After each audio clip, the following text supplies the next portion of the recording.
Good. Okay. Good morning, everyone. I think we've reached the quorum. Uh, Participants will make a start for this morning. We've got two speakers from the WITS circuit representing this morning for an andrology-driven heavy morning urology breakfast. The first speaker is Dr. Eesaa Docrat, and then the second speaker, Dr. Cele. Are you guys online? Are you able to share your talks with us?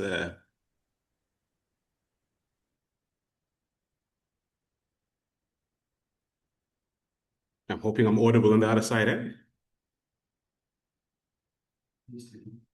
I did test. Yeah, just check, are you online there by any chance? Could be talking to myself here. Let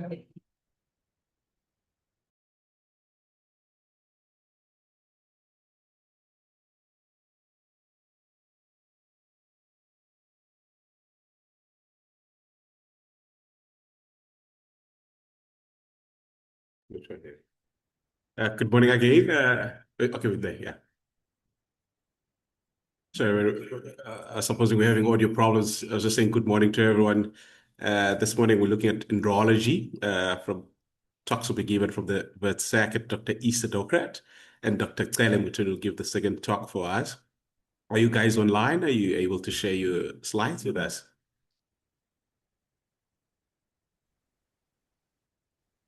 There you go. Yeah, it's Dr. Eesaa Docrat started showing.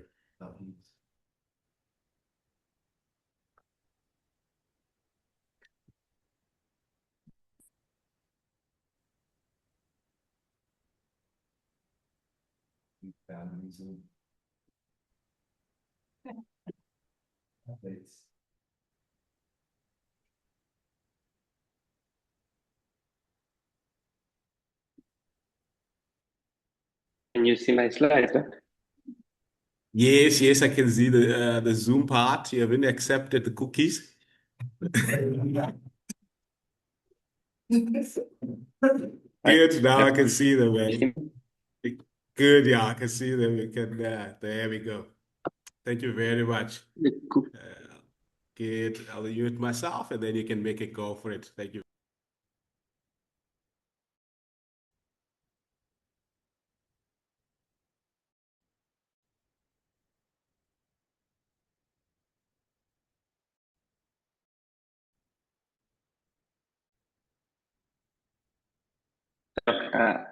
Not sure if it's my network, but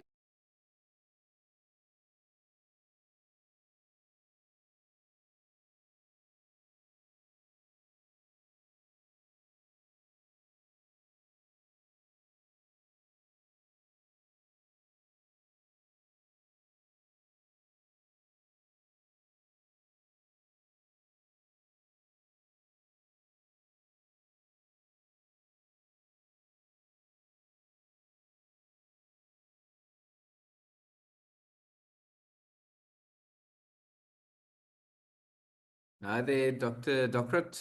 Are you still I'm there? still here. Okay, there we go.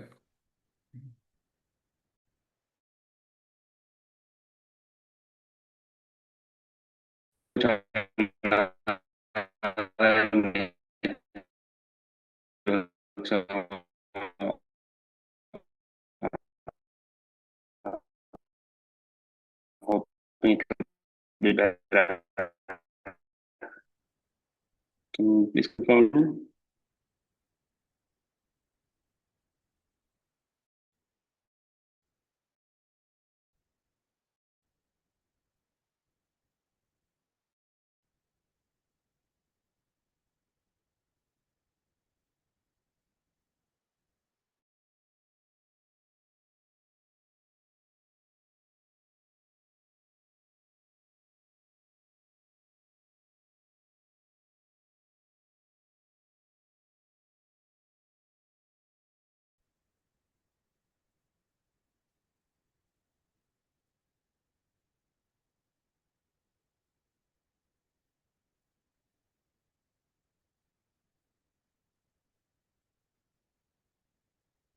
Hi, can I go ahead?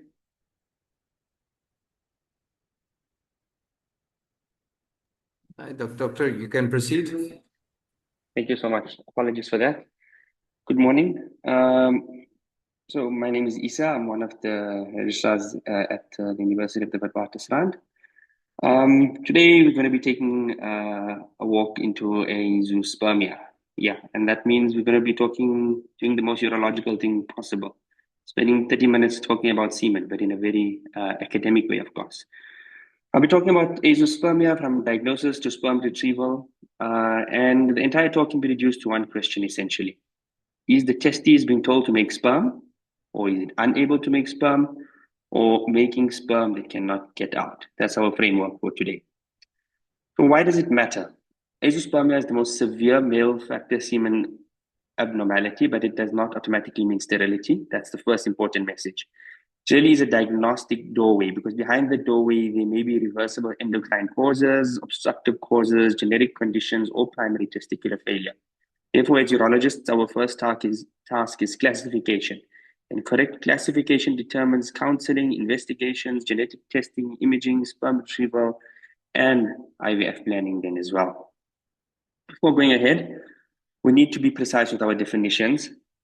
So first off, infertility, defined as the inability of a sexually active, non-contracepting couple to achieve pregnancy within 12 months.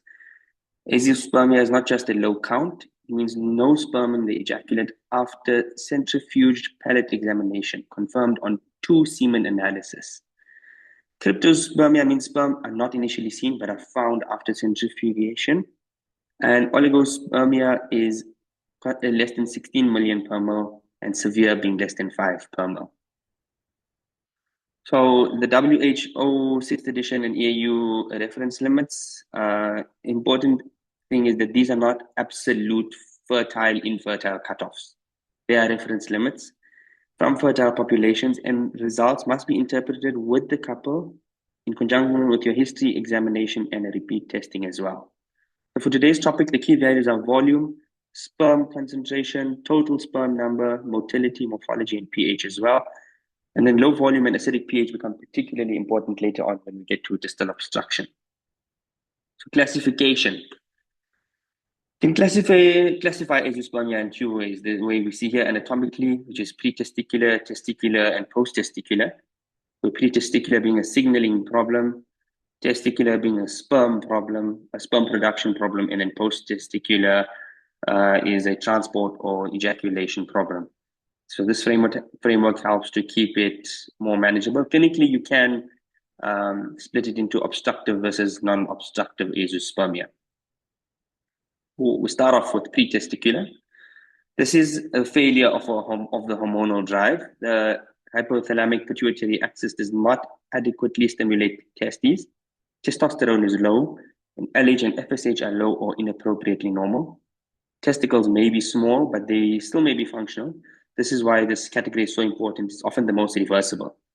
Causes include congenital hypogonadotropic hypogonadism, pituitary disease, hypoprolactinemia,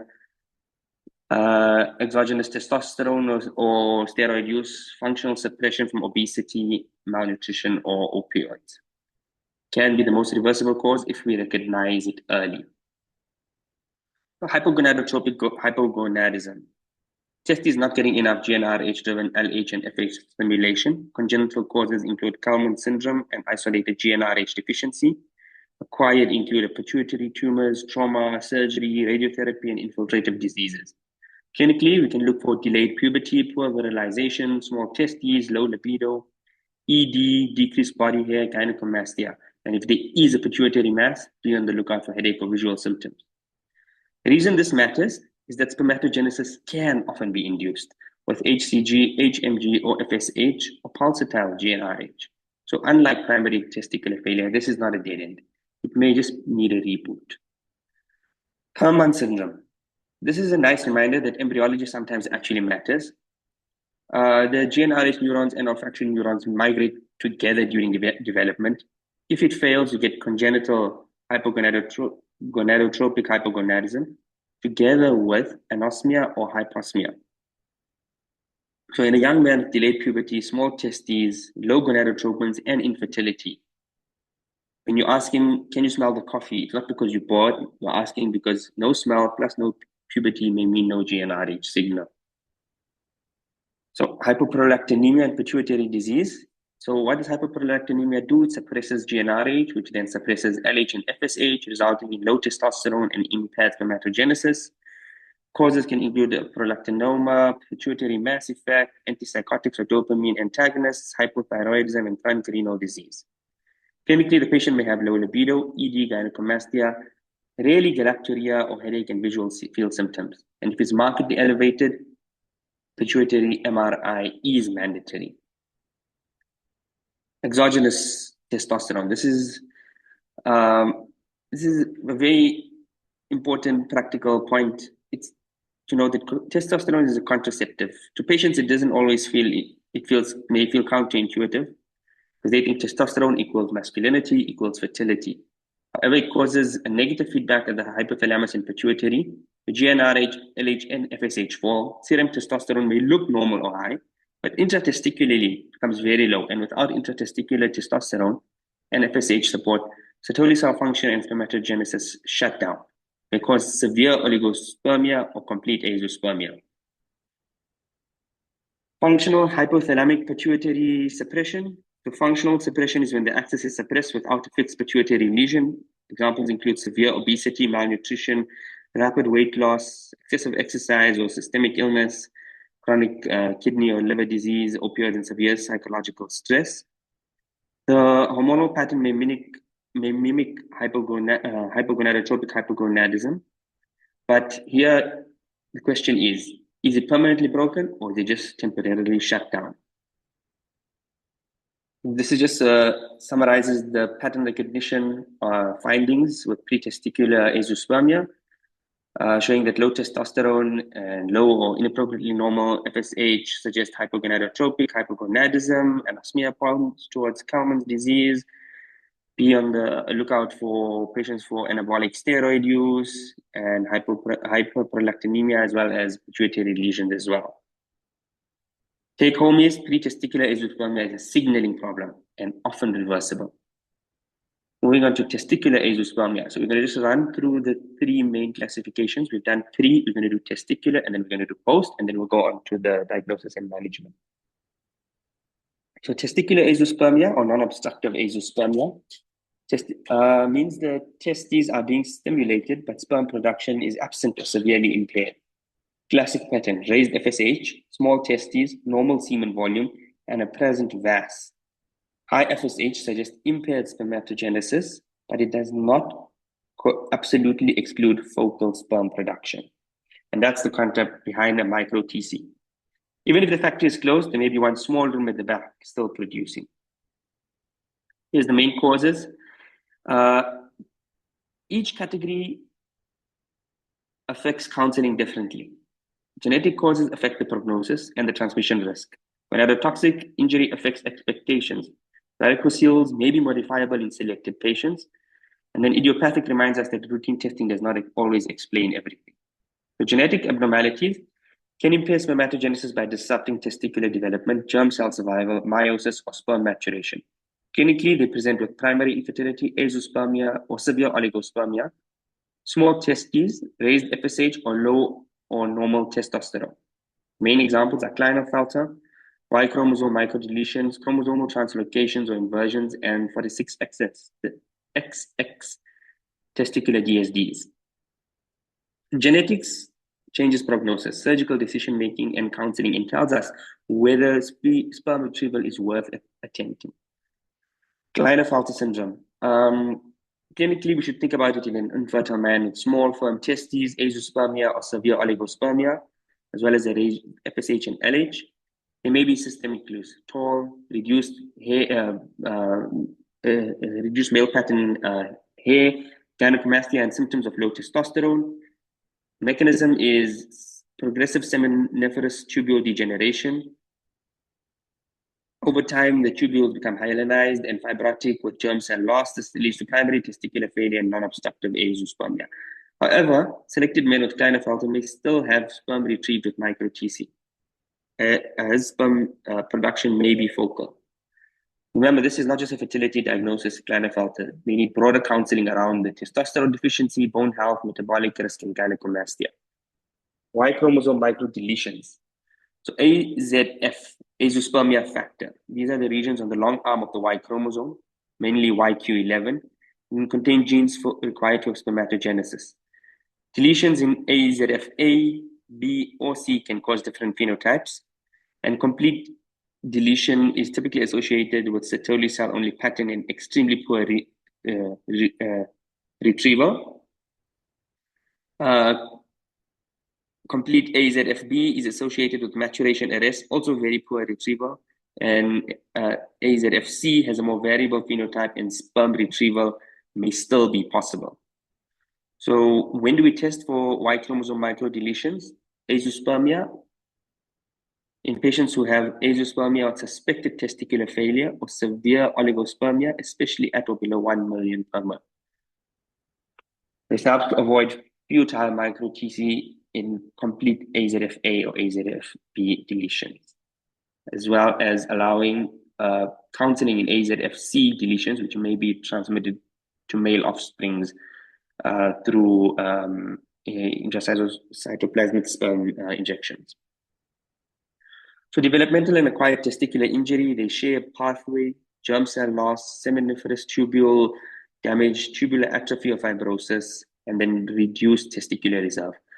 Developmental causes include cryptorchidism, testicular dysgenesis, gonadal dysgenesis, and anarchia. Acquired causes include portion trauma, tumor, and orchidectomy. And then gonadotoxic causes include chemo, radiotherapy, and toxins.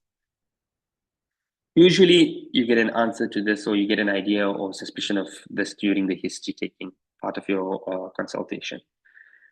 Infection can cause infertility in two ways. It can cause direct damage to the testicle, causing testicular failure, or it can cause secondary obstruction, especially after epididymitis or TB. It can be a factory problem, a plumbing problem, or both, which is unfair but very urological.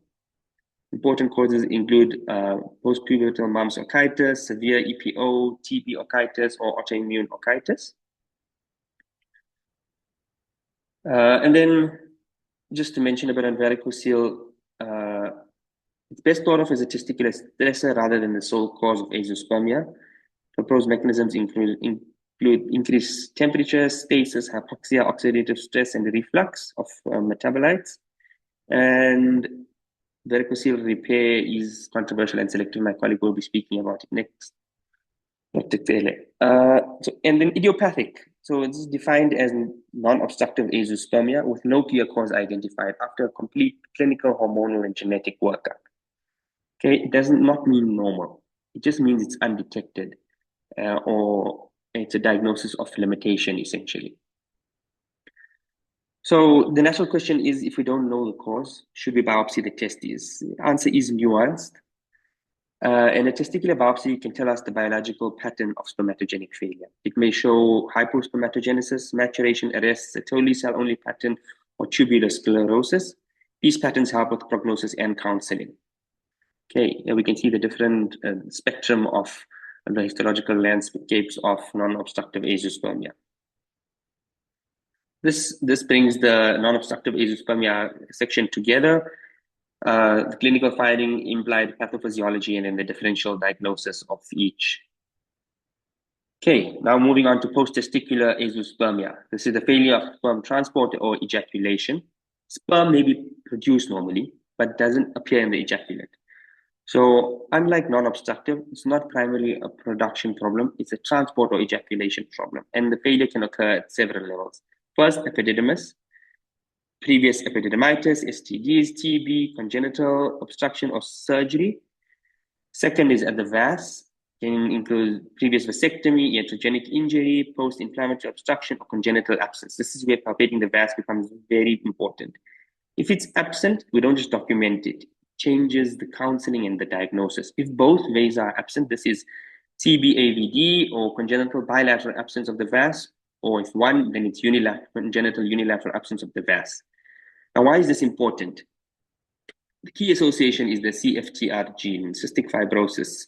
And though they may not have classical cystic fibrosis, they may carry the variant. And why does it matter? It's because they IVF and they then risk passing that gene on, of course, to the child. So the absence of a VAS turns a physical exam into three clinical actions. First, confirm the obstructive pattern. Second, arrange for the gene testing and counseling, and then consider partner testing before IVF. And then in those patients who don't have the mutation, we still have to think about something else. We have to think about renal tract anomalies and consider renal imaging as well. The third place in which sperm transport or ejaculation can be an issue it can be dystally in the ejaculatory tract or seminal vesicles.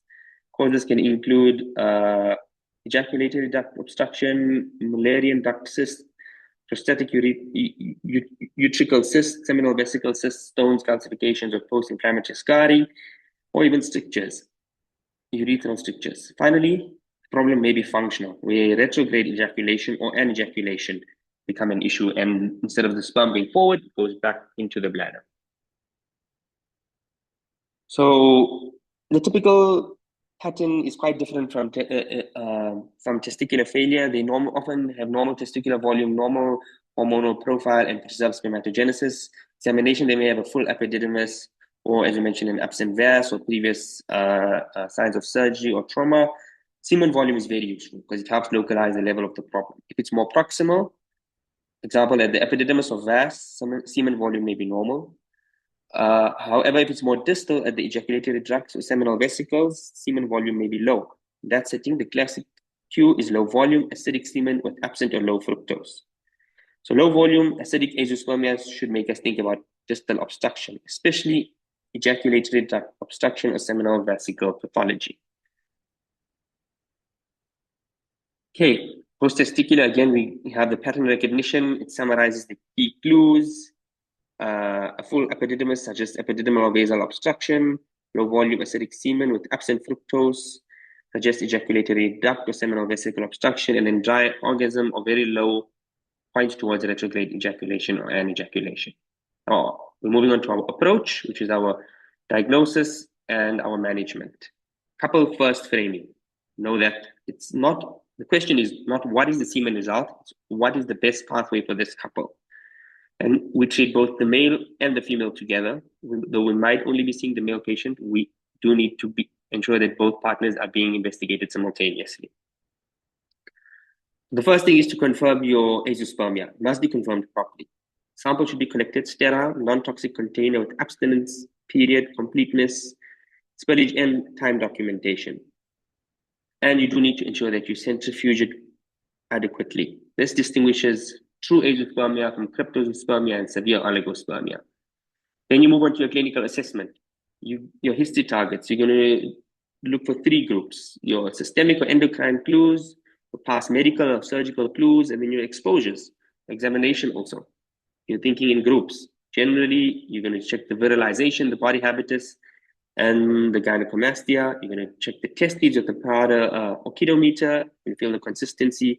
You're going to palpate the tubes. The key point is history and examination help localize azoospermia before we even do the more advanced tests. So a powder oxidometer, it's a bedside tool used to compare the testes to beads and estimate the volume. Very small, firm testes, such as primary testicular failure, normal volume, suggests spermatogenesis may be preserved. So then your differential shifts towards the other side, towards obstruction or pre-testicular hormonal cause. Okay, our hormonal screening. The core hormonal trio is morning total testosterone, FSH, and NH. FSH is especially useful.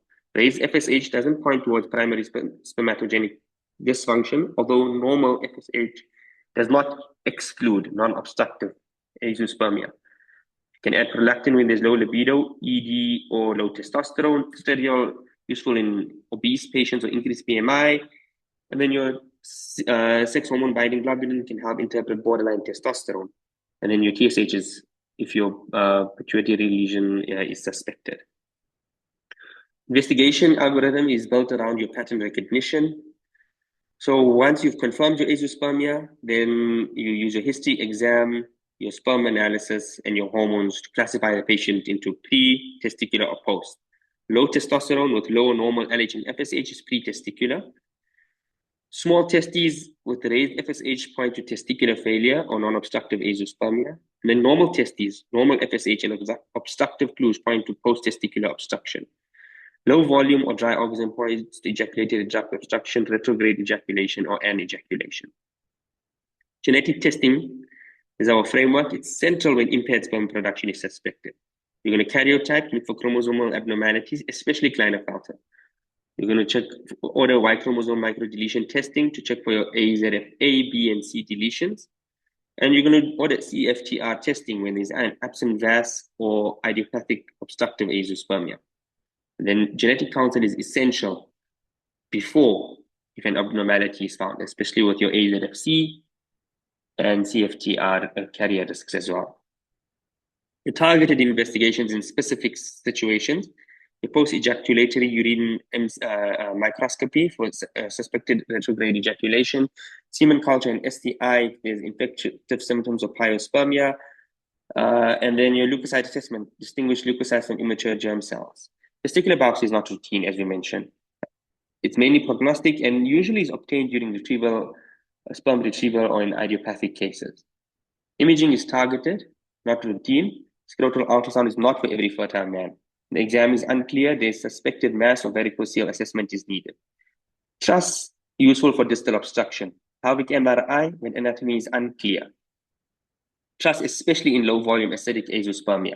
And then urinary ultrasound, as mentioned before, in the patients with an absence of the VAS without the CFTR mutation. So imaging answers a question. It doesn't just decorate your workup. Management interventions must match the mechanism. Pre-testicular, you want to restore the hormonal drive. Testicular, you want to optimize the reversible factors. You want to do genetics. You want to counsel and consider micro-TC with artificial reproductive techniques.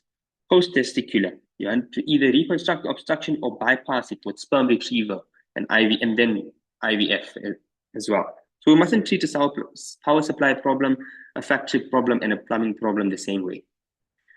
So management of pre-testicular azoospermia. Aim to restore the hormonal drive, often most reversible.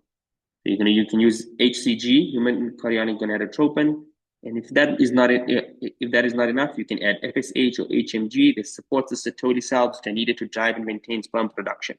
Pulsatile GnRH is used more specifically when the problem is hypothalamic, because it restores physiological pituitary release of LH and FSH. Steroid induced. So these are your patients who are on anabolic steroids. Usually management is thought of in phases. Phase 1, the washout period. You're going to stop all exogenous steroid and anabolic steroids and monitor for spontaneous recovery. Recovery may take months and counseling the patient is imperative. Phase 2 is active hormonal stimulation if recovery is delayed. Fertility is urgent or the patient still remains hypogonadotropic. You can either use SERMs to increase endogenous LH and FSH, HCG to stimulate Leydig cells, and intratesticular testosterone, and FSH or HMG if spermatogenesis remains inadequate. Aromatase inhibitors may also be considered when estradiol is high or the testosterone to estradiol ratio is low. If sperm returns in low numbers, cryopreservation should also be considered because counts may fluctuate. In non-obstructive azoospermia, we need karyotype and Y chromosome microdeletion testing, as mentioned before. With Y microdeletion testing, it's prognostic. AZF A and B, sperm retrieval unlikely, so it's avoided. And C, retrieval may be possible, but the deletion can be passed to offspring. Genetics tell us whether micro-TC is worthwhile and what we must counsel before artificial reproductive techniques are considered. You can optimize your patient, treat the true hypogonadotropic hypogonadism. Do not use testosterone for infertility. Hormonal stimulation before TC in primary testicular failure is selective and not routine. So optimization is not magic. It is careful patient selection. And then we move on to your management of your obstructive or your post-testicular azoospermia.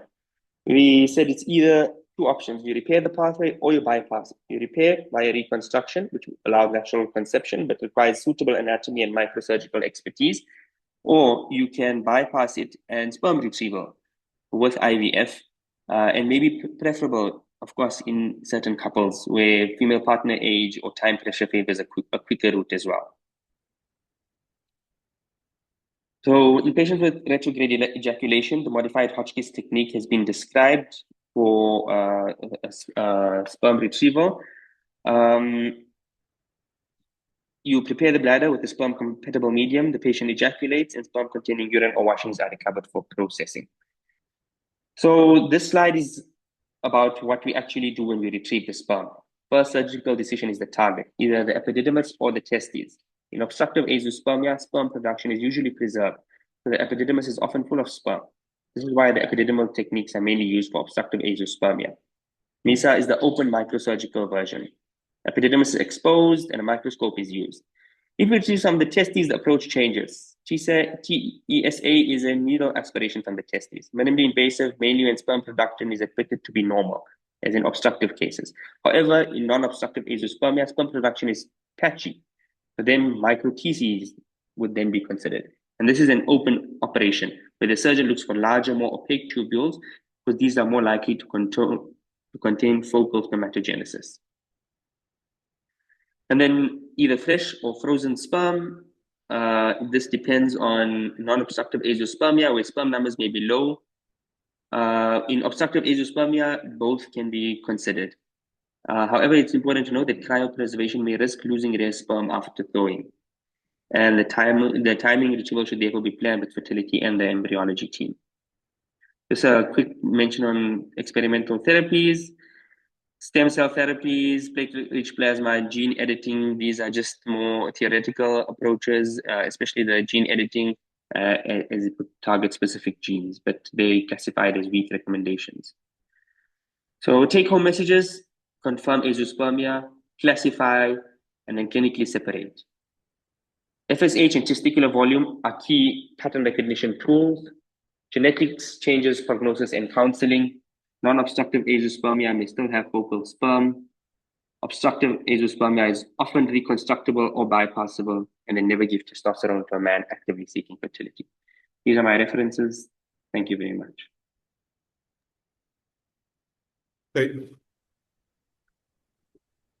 you very much for such a comprehensive talk, Dr. Eesaa. At this point, we'll press pause and just look at the chat message to see if there are any questions.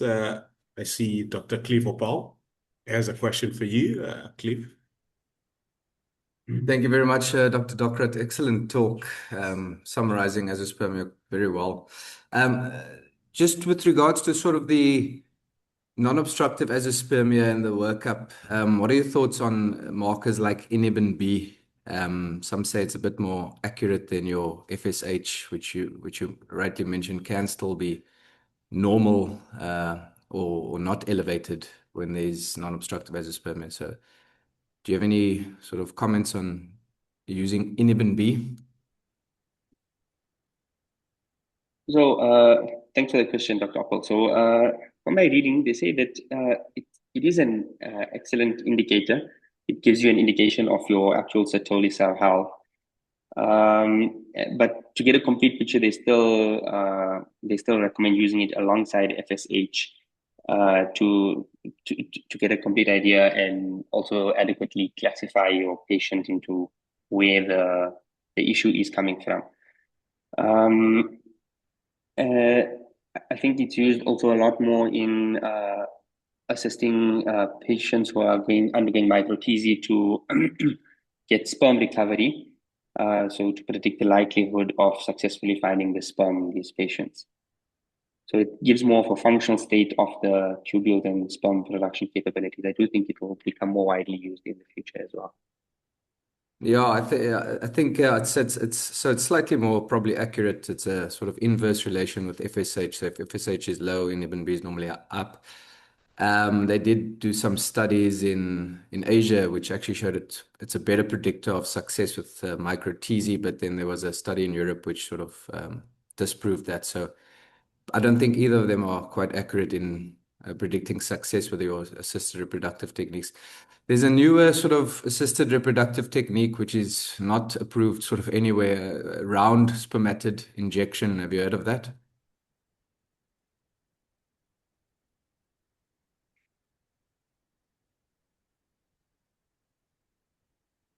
I did pick it up on my reading, but to be honest, just such a broad. I didn't go much into it, but I think it's not as accurate as microTC, if I'm not mistaken.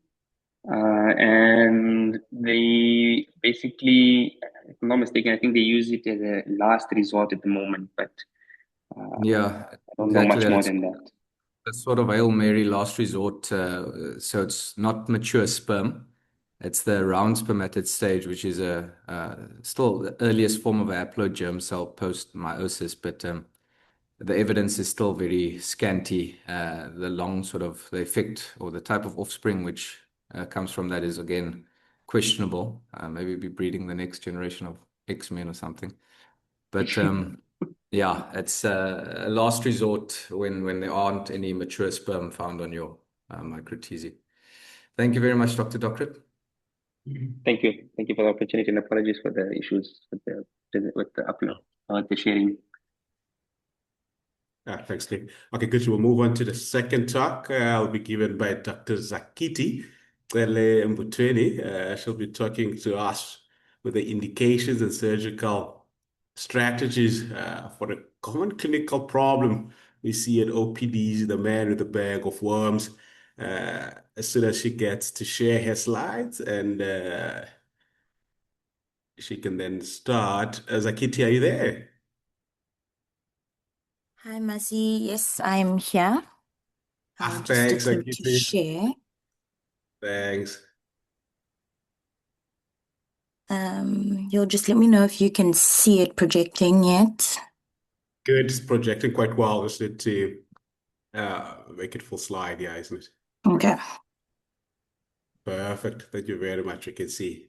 Okay, good. So as you're ready, you can go for it. I'll switch off my audio. All right. Good morning, everyone. My name is Zakithi Cele-Mbuthweni, and I'm also one of the registrars at the University of WITS. And I'll be presenting on the indications and surgical approaches to varicoceles. But before we get into it all, there are a few things that I felt we needed to go through first to perhaps then understand the indications and the surgical approaches thereafter.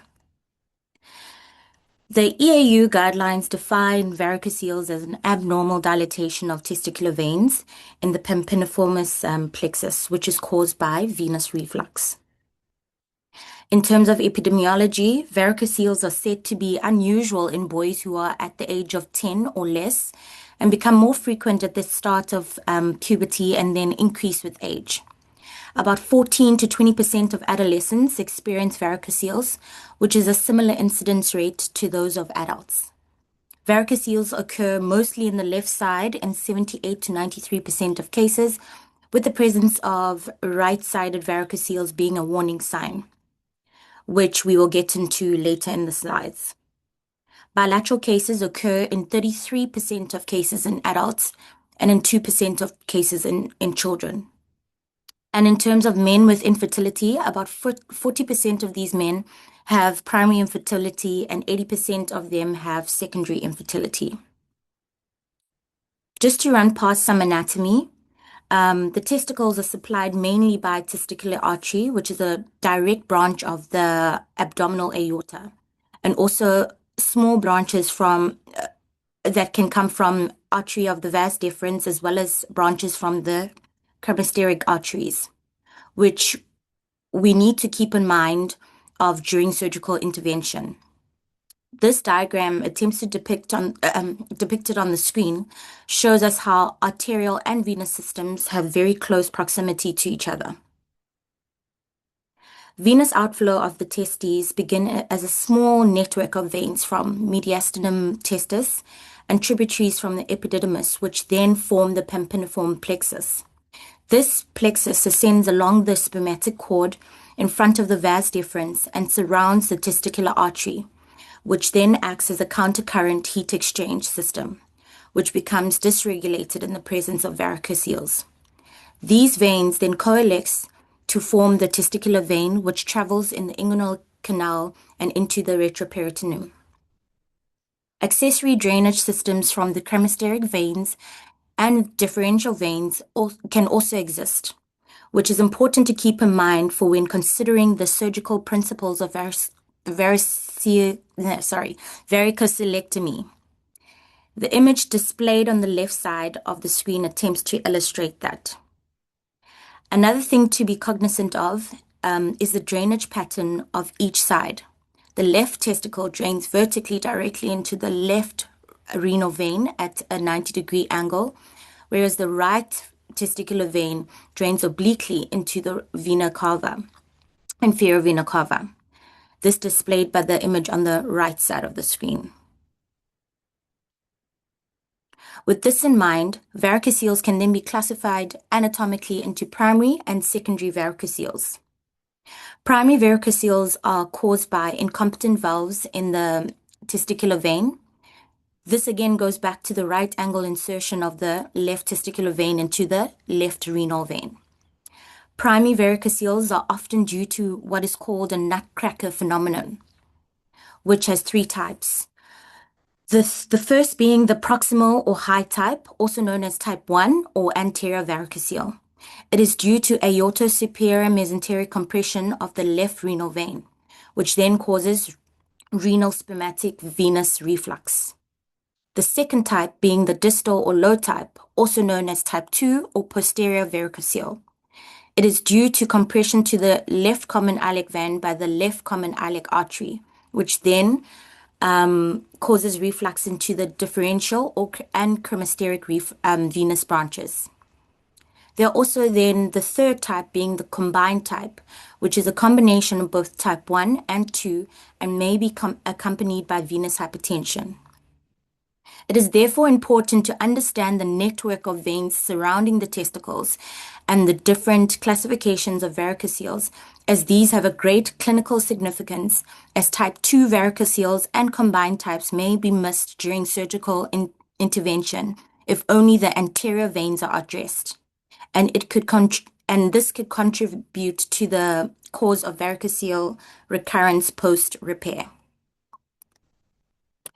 Moving on to secondary varicoceles, these are commonly due to retroperitoneal or abdominal masses, retroperitoneal fibrosis, renal cell carcinoma with renal vein extension, renal vein or IVC thrombus, heart failure, as well as the rest of the other causes on the table displayed on the screen. These are often the common causes of right-sided or bilateral varicoceles. Varicoceles can present in several ways. As much as they are often asymptomatic. They also present as scrotal pain, which is relieved by lying down and aggravated by activity. They can present as a sensation of fullness in the scrotum, and they can present as a chronic mass in the scrotum. Keeping in mind that often when they occur acutely, they are likely to be due to a more sinister causes of secondary varicoceles we mentioned in the previous slide. And then, of course, they can present as primary or secondary infertility.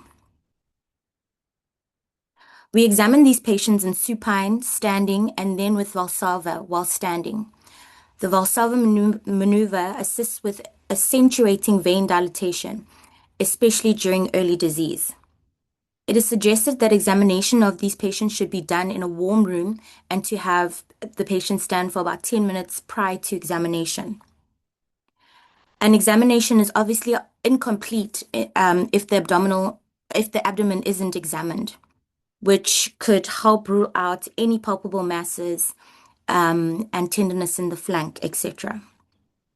In supine position, primary varicoceles reduce or disappear, and persistence often suggests secondary varicoceles. The findings or features that you should be noting is that you could observe or palpate a bag of worms superior to the testis. Take note of size of testicles size measurements using the Prada orchidometer or the Rochester orchidometer. The normal testicular size is 12 to 20 cc's per testicle for a Tanner 4 male or in late puberty, and about 15 to 20 mils per testicle for Tanner 5 males or adults. You can assess if there is testicular atrophy, which is considered to be more than 2 mils or 20% in comparison with the contralateral testicle. And then you should be able to grade the varicocele. There are a few ways to grade them, but the most quoted system being the Dubbin and Amela, which divides varicoceles into 4 categories. Firstly, subclinical, which are varicoceles seen in imaging but not palpable, or into grade 1, 2, or 3, depending on whether they are palpable with Valsalva maneuver, palpable on standing, or if they are grossly visible. In terms of investigations, we have scrotal sonography with color Doppler, which is done in supine and standing with Valsalva when standing. It also measures testicular size. This imaging also shows the presence of venous reflux into the plexus and the presence of dilated pampiniform plexus of more than 3 to 3.5 millimeters during Valsalva. Plus minus reserve flow is diagnostic. This then gives us a grading from 1 to 5 using the Sautiski classification, which is in summary mentions color Doppler findings, venous diameter, the presence and extent of the reflux, and then the patient's position and response to Valsalva. To note, clinical severity doesn't always perfectly match the ultrasound grade.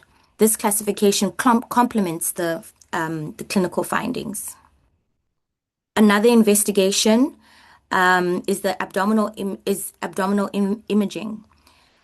The modalities being ultrasound and or CT abdomen. The indications being recent onset varicocele, isolated right-sided varicocele, and varicocele not reducing when lying down. Venography is also an investigation that is sometimes quoted in some articles as being performed during endovascular treatment, which can be diagnostic and therapeutic. However, it is not mentioned by the EAU guidelines as being an investigation tool. Sperm analysis is also often warranted. It's essential for all patients, especially experiencing infertility. It helps assess testicular function. However, something to note is that the WHO parameters were not intended for prepubertal males, as it could be difficult to attain a sample from these patients. This is therefore mainly for older adolescents and adults. The typical findings show a stress pattern, which is oligospermia, astenozoospermia, and teratozoospermia. Hormonal evaluation is also another investigation that is sometimes considered, but is not routine for all patients. Displayed on the screen are the common indication and tests that are included. I won't go too deeply into it as it's not the crux of the topic today. Moving on to indications for intervention. For conservative management, indications are asymptomatic varicoceles, normal semen parameters, absence of testicular atrophy, subclinical varicoceles, and the absence of fertility concern for the patient. For surgical or interventional procedures, we can divide these into adolescents versus adult indications. For adolescents, according to the EAU guidelines, there's no evidence that the treatment of varicoceles at pediatrics age will offer better andrological outcome than when an operation is performed later. This topic remains controversial. However, some indications described are, firstly, a small testis confirmed during 2 visits that are 6 months apart, showing significant testicular hypertrophy.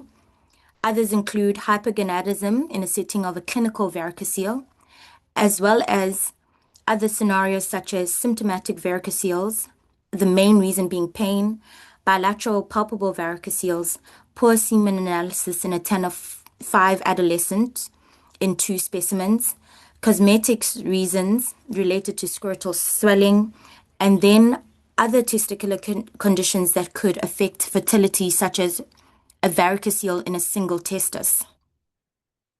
The adults' indications are, firstly, an infertile couple where the female has normal parameters, this being where there is an abnormal semen analysis. Secondly, a symptomatic varicocele where it's either persistent or recurrent. and lastly, for cosmetic reasons.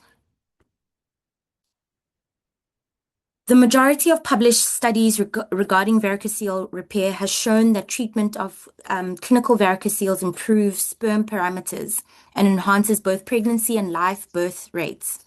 A recent meta-analysis found that pregnancy rates were significantly higher in partners of men who did not undergo surgical repair of clinical varicoceles, compared with the pregnancy rate without treatment of 17%.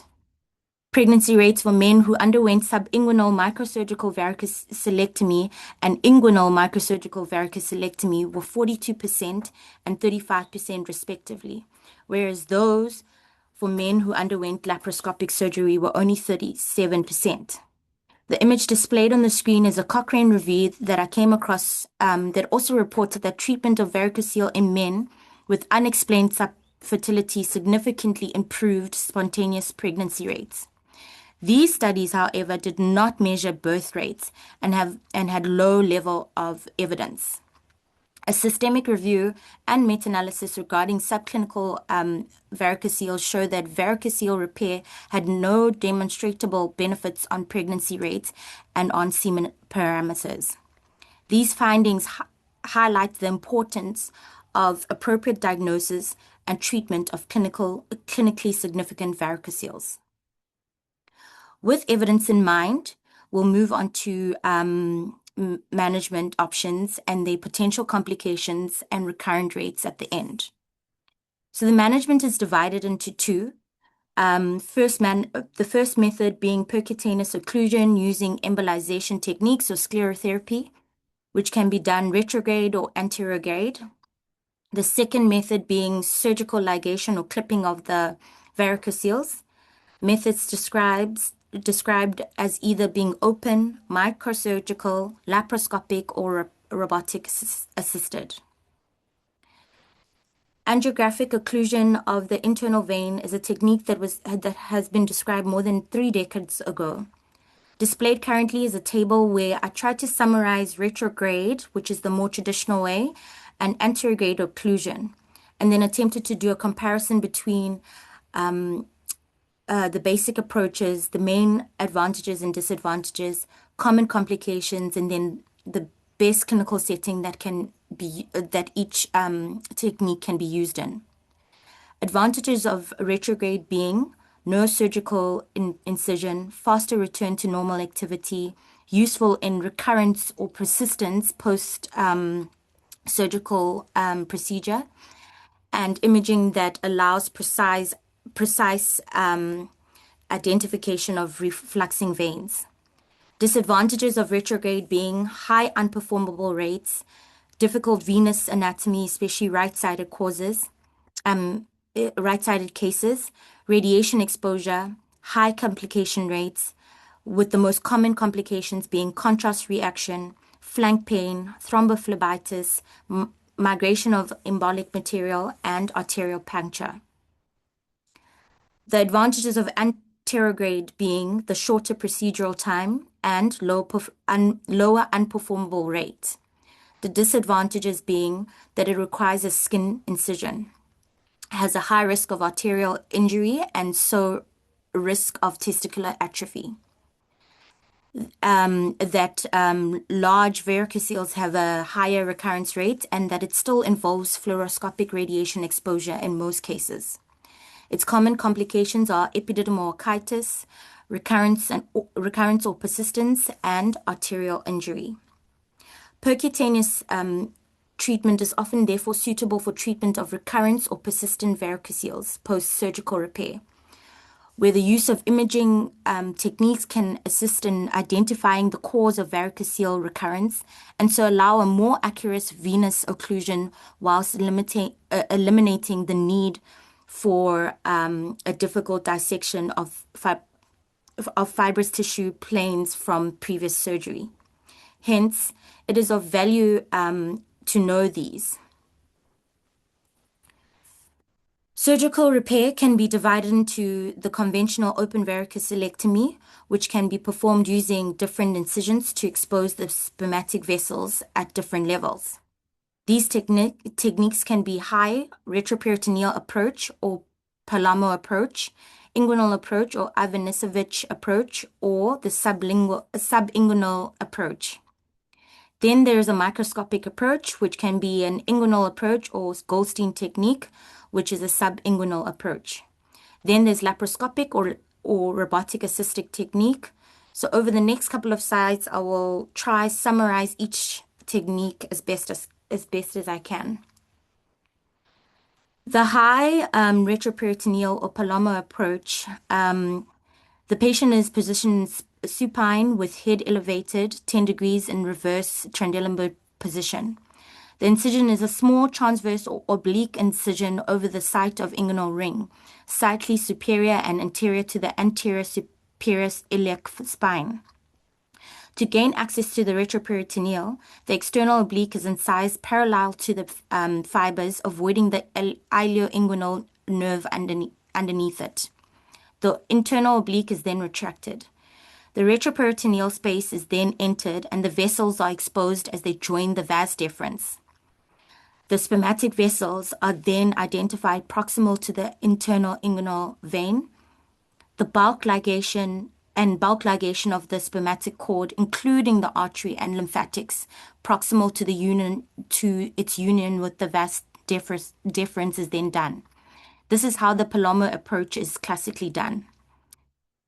Alternatively, all dilated veins are isolated from the adjacent artery and lymphatic vessels. This is called the modified Palamo.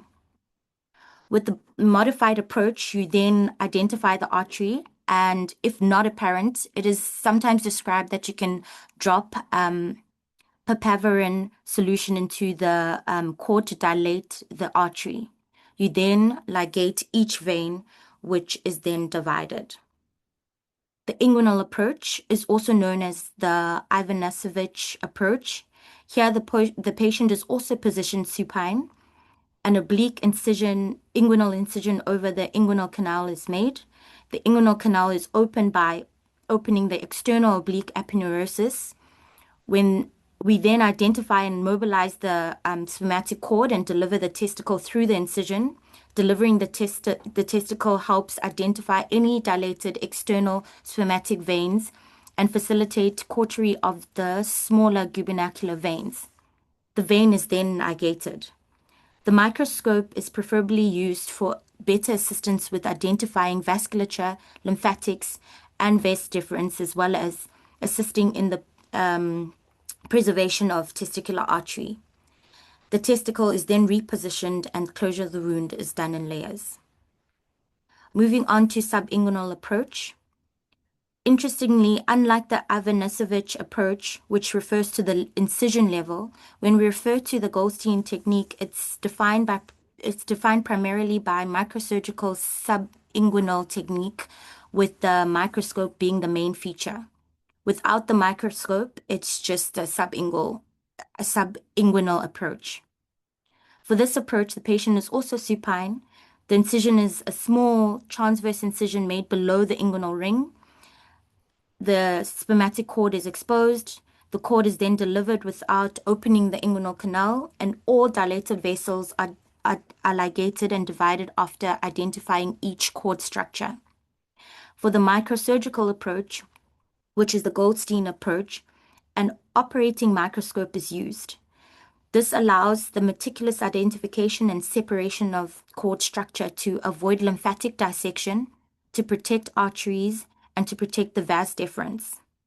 All of this is done before ligation of internal spermatic, cremasteric, and gubernaculum veins. The Goldstein approach is the gold standard treatment for varicoceles. The image displayed here displays the difference in where the incision is with the inguinal approach marked with the number 1, and the subinguinal approach, which is marked as number 2. Microsurgery is adopted by most fertility specialists. It reduces the persistence and recurrence rates of varicoceles, and it reduces the complication rates.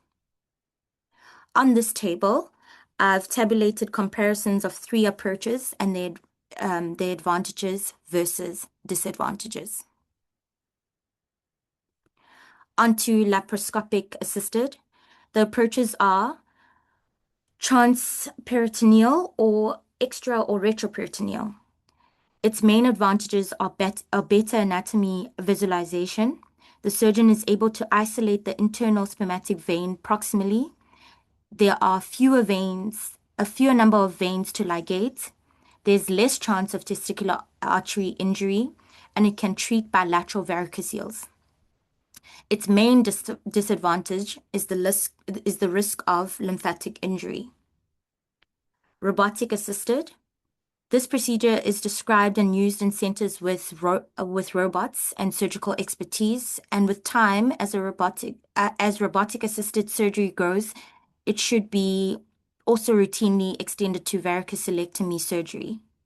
When compared to laparoscopic varicocelectomy, the advantages are its three-dimensional optics, which improves dissection precision, and that it has enhanced stability and ergonomics of instrument handling. The disadvantages are, by and large, the cost associated with robot use and the need for surgical expertise. Therefore, it is currently not widely available. With all this said, it should be important to then note the core principles of varicocelectomy. These are ligation or occlusion of dilated veins, which targets mainly the internal spermatic veins, sometimes the cremasteric veins, and occlusion of the gubernacular veins. Secondly, preservation of the testicular artery, as injury can cause testicular ischemia and atrophy. Thirdly, preservation of lymphatics, which prevents hydrocele formation. Fourthly, the elimination of venous collaterals, which failure to identify collaterals can lead to persistence or recurrence. And it is to minimize damage of the spermatic cord. The structures that should be preserved include the vas deferens artery, testicular artery, and the lymphatics.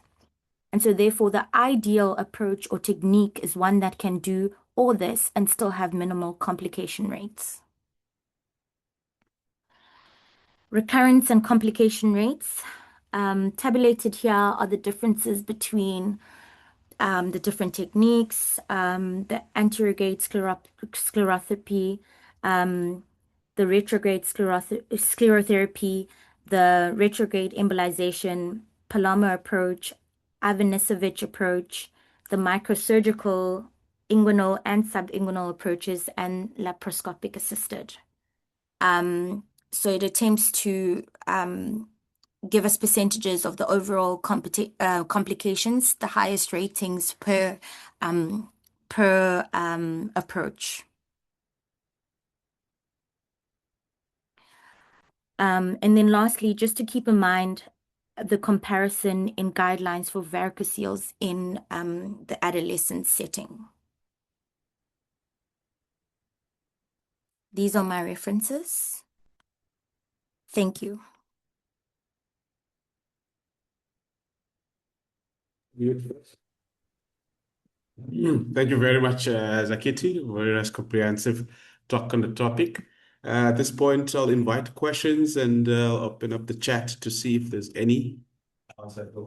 Please, yeah. Okay, but Eli has a question. Thanks, Eli. Sure. Thanks, Zakithi. Thank you. I think you quite nicely summarized the use or the indications in spermatogenesis. I just wanted to hear by you, is there a role for varicocelectomy in a hypogonadotropic man? And I think sort of specifically if, someone has already done the testosterone and the patients come to you with a low testosterone and they've got a clinically palpable varicocele, is there a role? What's your thoughts on that?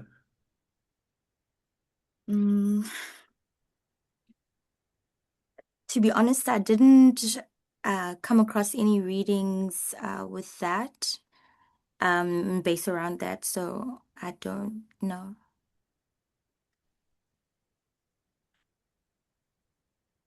Right, thanks. Yeah, so the last I checked on it is that a lot of men with varicoceles have a modestly lower testosterone level, but and they will have some improvement in their semen in their testosterone with repair of the varicocele.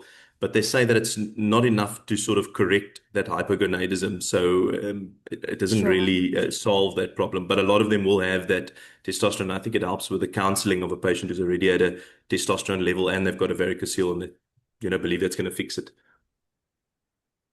All right. Noted. Thanks. Thank you very much, Zakithi. And your views, you mentioned it's obviously a bit controversial in the adolescent setting, varicocelectomy for testicular hypertrophy. What are your thoughts on that? Is it an indication, a sort of a hard indication to perform a varicocelectomy or not? As mentioned already, and you also mentioned, Doc, it's quite a controversial topic, as it's not proven that it will have andrological benefits when they're adults. So yeah. Yeah, I think a lot of them actually, what the study shows that even without intervention, when they hit puberty, there's a significant testicular sort of catch-up growth.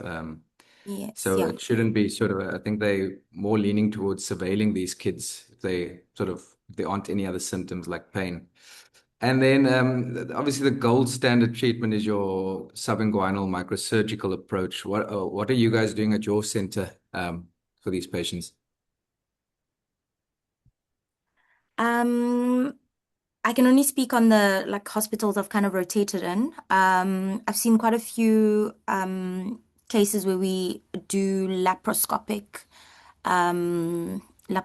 assisted. We don't have a microscope, so we haven't been doing any microsurgical interventions. And then I've seen one or two where they've gone through intervention radiology where they assisted with that. Yeah. Yeah, I think we're also doing a lot of the laparoscopic ones. The issue there is that you can't always, or it's quite tricky to spare the artery. But they do talk about giving things like papaverine, a saline, just dropping a little bit of that onto the spermatic cord, and it helps you better visualize the artery and therefore spare Yes. it. And then I think, yeah, in our setting as well, if there's a recurrence afterwards, then we opt to go down the interventional route. I don't know if there are any further questions or comments. I'd like to thank both speakers and our host, Dr. Mandla, for this morning's webinar talks. Thank you for your contributions. They're very highly valued. And we'll be back next week for our last webinar session for the semester. Everybody have a lovely weekend. Take care.